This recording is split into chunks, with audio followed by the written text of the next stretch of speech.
संत्या, संत्या, ये क्या पढ़ रहा है? क्यों, दिखता नहीं क्या? किताब है बाबा साहब की। संत्या, इस घर में ऐसे नाटक नहीं चलेंगे। नाटक?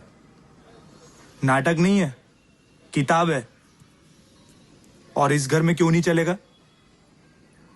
मैं कह रही हूँ इसीलिए। अरे माँ, हम लोगों को कुछ भी पता नहीं है। इधर हम कंकड़ पत्थर की पूजा कर रहे हैं और उधर दुनिया बहुत आगे निकल गई है। संत्या, बंद कर तेरी ये फालतू के धंधे। इसके बाद नहीं चलने दूंगी। जेल में गया तब से सारी दुनिया हंसती है मुझ पर, और अब वापस आया तो लोगों के झूठे बर्तन धो रहा है। काम है वो। नहीं करता था तब भी अच्छा था। लाज शर्म तो तेरे में बची नहीं। हमारी भी जिंदगी का मजाक बना दिया है। और अब ये सब, मतलब जाति धर्म के परंपरा कुछ नहीं है। इसके बाद किसी की भी फोटो लगी हुई किताबें इस घर में नहीं लाना। अधिकार चलते हैं, मिलता वो मौका चलता है, फिर मौका देने वाला नहीं चलता क्या? तेरे खोपड़ी में कौन कमीना ये कचरा भर रहा है पता नहीं। वो रवि को नौकरी अपने आप ही मिल गई क्या? हरामखोर, उसे उसकी मेहनत से मिली नौकरी, किसी के एहसान से नहीं। और आपको भी काबिलियत थी इसलिए नौकरी मिली होगी, नहीं क्या? नहीं तो क्या तेरे एहसान से मिले मुझे नौकरी? और आपके बाप को क्यों नहीं मिली सरकारी नौकरी? क्यों वो मेहनत नहीं करते थे या उनकी काबिलियत नहीं थी? संत्या, माँ, काबिल सभी रहते हैं, मेहनत भी सभी करते हैं, लेकिन आगे वही जाता है जिसे अपनी काबिलियत दिखाने का मौका मिलता है। 1950 से हर किसी को अपनी काबिलियत दिखाने का मौका मिल रहा है, इस आदमी की वजह से। कर लिया बकवास? अब जा, ये किताब फेंक उधर। ये किताब फेंकने के लिए नहीं लाया मैं जिंदा हूँ तब तक इस घर में ये सब नहीं चलेगा। 6 महीने पहले अगर बोली होती ना तो शायद सुन भी लेता, पर अब नहीं। सब कुछ जानने के बाद और सच क्या है ये समझने के बाद मैं ये किताब नहीं फेंकूंगा। अब ये किताबें हमेशा मेरे साथ ही रहेंगी। फिर तू भी जा यहाँ से। इसके बाद मुंह मत दिखाना मुझे। माँ, घर बर्बाद नहीं करना है मुझे। चल जा माँ, जा, निकल जा।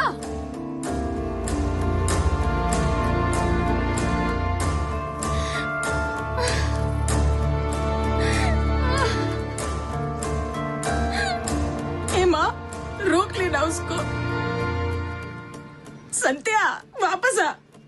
संत्या, माँ बुला ना उसको।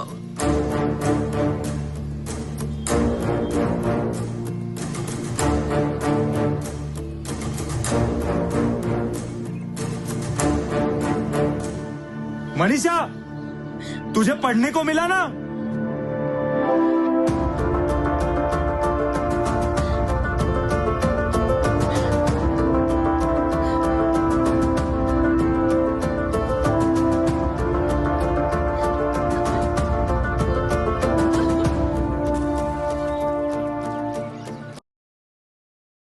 संध्या, बॉस ने बुलाया तेरे को। मुझे मिलने का है बोला।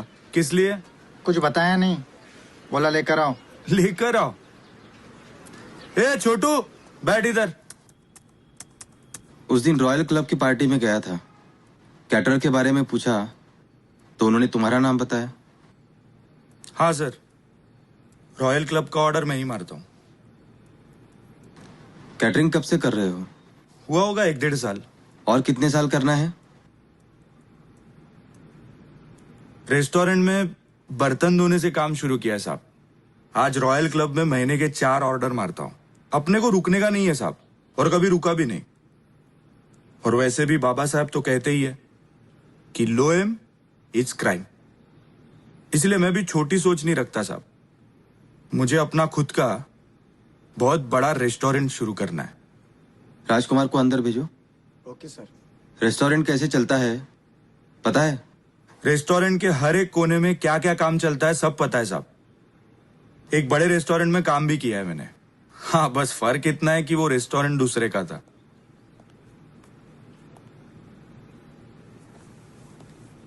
मैं भी कभी छोटी सोच नहीं रखता हूँ संतोष। तुम्हें यकीन नहीं होगा, मैं गटर साफ करता था। 12 साल का था तब बाप ने पहली बार गटर में उतारा।